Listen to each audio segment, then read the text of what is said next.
Okay, I lied. I said we were going to go to my article, but I just want to have another podcast on what citations are all about, endnotes and footnotes. Um, I think a lot of students, certainly this is what I thought when I was in an undergrad, but I probably wasn't as talented as this group. Um, I always thought the citation was to make sure the whole point of endnotes and footnotes were to make sure you weren't cheating, that they were designed to, in case somebody was looking at your evidence and the evidence that you use, say a quote or a figure or something like that, that the person looking at it could say, okay, well, that quote came from, according to Kelly, footnote one, or end note. Let me stay consistent here. End note one. That came from the New York Times, January 1st, 2019. And I want to go back to that article and see if Kelly's quoting it correctly. So that is a significant aspect of citation. Uh, it often can be used and should be used to make sure that the author that you're reading isn't just making stuff up whole cloth. So, yes, it is true. Citations, endnotes, and footnotes, one of the primary functions of citations is to make sure that you're just not making crap up, that you have a base for the evidence that you are citing, for the quotes that you're using, for the facts and figures that you're using in a paper. And so that is not a small thing. We live in an era where there are, from both the left and the right, constant accusations of false news. There are tremendous fights over major issues such as is climate change real, income inequality. There are just a number of very, very powerful struggles in our society today. And we do have to have a foundation in which we can double check what people are saying and what they're claiming, and what they're, if they quote or if they use if they're using a fact and figure, that they're just not making it up. So citation, and I think maybe this is one of the things that's made me realize the significance of it, it is a way that scholars or even the public can tell if someone is telling the truth. Now, let's say we quote something from the New York Times, January 1st, 2019. Let's say I do it. You go back and you go, okay, did Kelly quote that correctly? Okay, you go back to the New York Times, January 1st, 2019, the article that I cite, and lo and behold, I've quoted it correctly. Now, there's one little problem. What if the New York Times is full of crap, right? Okay, well, I can't double check everything. I can't double check everything. So you can go down a rabbit hole in terms of believing. A lot of people don't even read the New York Times anymore because they don't believe anything it publishes is true. So what we do, though, we can't go back and double check the New York Times. But if we quote something from the New York Times, our readers have to make sure that what we've quoted from the New York Times was in the New York Times and is where we say it is. Okay. Now, whether or not the New York Times is accurate or not, that's a whole nother issue that it's not necessarily our job to figure that out. Okay. So, citations. They're used to make so your reader can make sure that the data points that you're using in your writing, in your scholarship, are come from sources that you say they came from.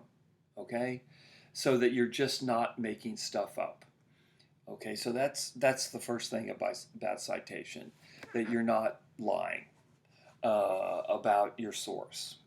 Okay, that's number one. And I think a lot of students can grasp that pretty simply, that's a pretty obvious point, that citations are used to make sure that the quotes, the data points that you cite from other sources are in those sources. Okay, number one. So here's number two, and maybe even a more interesting part of citation. Citations create a paper trail for other scholars, okay? And here's what I mean by that. Let's say I'm doing an essay on Carrie Chapman Catt, okay?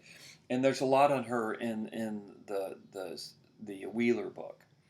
And what you can do with citations is I can look at one of the articles that mentions Catt, and I can look at the citation where she's quoted or something like that, and I can go, that's really an interesting quote. I'm going to go back and look at that source, and I'm not going back to look at that source because I think the author is not being true.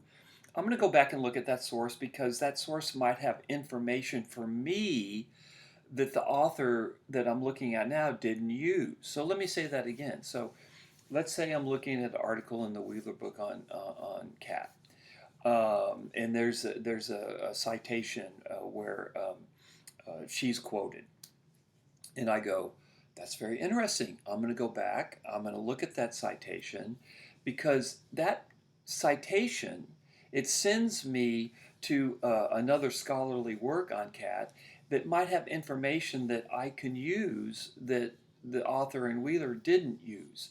You'd be amazed how often you can go back, you can follow the paper trail, and if something is being cited, and this will make more sense when I show you my article, you look at it, let's say a New York Times article, someone's quoted the New York Times. I almost always go back to the New York Times article because often there'll be another quote in that article. It doesn't have to be the New York Times, but I'm just saying that. There'll be another quote in the article that I find really useful that the author that I got the quote from doesn't find useful. These articles are really long, and often there's just a sentence that's quoted.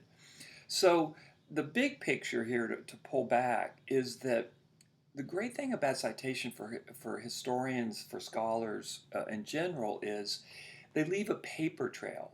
So if you're interested in the subject, and actually you will be because you're going to be doing annotated bibliographies and short essays by the end of the semester.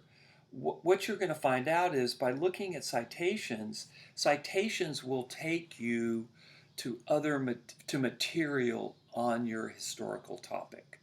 So that's the cool thing about citations. It's not just you're double checking someone to make sure that they're not lying, although that's important, especially in the era of false news. But a much more edifying use of citations is that you can look at a citation, you go, well, that's really interesting. That's on the topic that I'm writing about. I'm going to go look at that book because that book might have some information that I find useful. So that's the second and almost equally important aspect of citation. It creates a paper trail that allows you to see what the field is in terms of studying a topic. When you do your big papers for your senior seminar and you choose your topic and you spend a couple months studying it, you'll be amazed. There'll come a point where you'll look at let's say a separate article on a topic and you'll look at the footnotes and you'll recognize every citation. You'll recognize every footnote, every citation, because you will know, you will have looked at over your period of a couple of months of studying, you will have looked at the various sources on a particular topic. Most topics aren't infinite, some are much bigger than others, but you'll be surprised you'll master the body of literature on your topic. And once you've reached that, that means you have to stop doing research and you have to stop writing. So I know this is probably a little bit esoteric. Let me ground it now in my third podcast by going over some of the footnotes in the article that I just published in June. And so we're going to go over that. So I sent you all a PDF of that article. It might be useful for you to do a duplicate so you can look at both the text and the citation. Now, the article that I published this in is the Journal of the Civil War Era, a pretty prestigious journal on Civil War studies that I've worked closely with. I published 3 articles in this journal in the last 5 years. And they used endnotes. This particular journal uses the endnote style. Other journals use the footnote style. There's no set rule about endnotes and footnotes. You can either one is perfectly acceptable. This journal that I wrote for, the Journal of the Civil War era that published my article, it just so happens it made the choice to use endnotes.